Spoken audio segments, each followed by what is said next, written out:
Got a 1999-2002 Infiniti G20 and need to program a new key fob? This video provides a straightforward guide to DIY remote pairing. We'll cover the steps to sync your fob with your car's system, saving you time and money compared to dealership costs. This process uses the car's original RF system. Make sure you have a compatible fob and a working ignition key. The 1999-2002 Infiniti G20 uses a 314 MHz RF radio frequency system for its key fob communication. Programming involves syncing the fob's transmitter with the car's immobilizer and body control module, or BCM, to establish secure communication. This sync allows you to control lock and unlock functions, activate the panic alarm, and release the trunk remotely. The G20 uses a rolling code system for security, which means accurate timing is crucial during the pairing process to ensure proper synchronization. Before you start, gather these items: a compatible key fob, OEM or aftermarket, your G20's ignition key, and ensure you're inside the vehicle with all doors closed.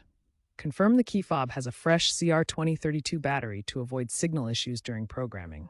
A multimeter can be used to verify fob functionality. Optional, some non-OEM fobs may require an immobilizer code.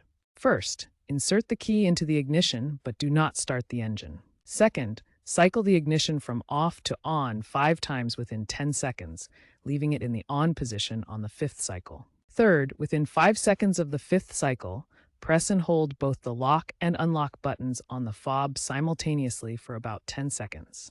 The horn should honk or lights flash to confirm pairing.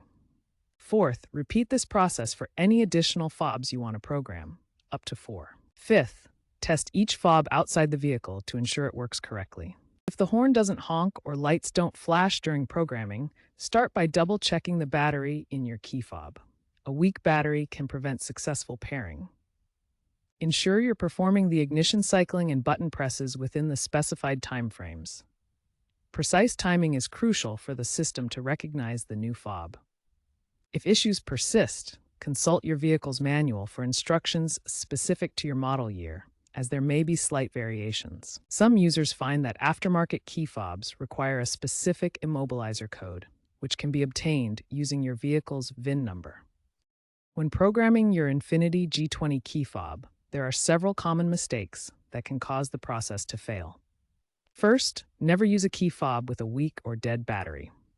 The fob needs good power to send signals during programming. Second, pay close attention to the ignition cycling sequence. You must turn the key on and off exactly 5 times within 10 seconds, then leave it on for the final step. Third, ensure you're using a compatible key fob designed for the Infiniti G20. Generic fobs may not work with the vehicle's immobilizer system. Fourth, check that the procedure matches your exact model year. There can be slight variations between 1999 and 2002 models. And most importantly, always test the fob after programming to confirm it works. By avoiding these common mistakes, you'll increase your chances of successfully programming your key fob the first time. If you're unsure about any step, disconnect the car battery to prevent ECU errors. Incorrect procedures can sometimes trigger the anti-theft system, potentially requiring a dealer reset. If you're not comfortable with DIY, consider professional reprogramming, which typically costs $50 to $100 at a dealership. Looking ahead, key fob technology is evolving beyond manual pairing methods common in older cars like the G20. Modern trends favor app-based systems and OBD2 integration, where smartphones connect directly to your vehicle for keyless entry and remote features. Aftermarket solutions, such as universal key fob programmers, have become increasingly accessible, allowing you to program compatible fobs for various vehicles without specialized tools. For integrated methods, OBD2 ports enable direct connections for programming and diagnostics, bridging the gap between traditional fobs and modern smart key systems. Regardless of technology, maintaining your fob is essential. Keep it in good condition and replace the battery every few years to ensure reliable performance. With patience and the right approach, programming your Infiniti G20 key fob remains a straightforward and cost-effective DIY project that saves time and money.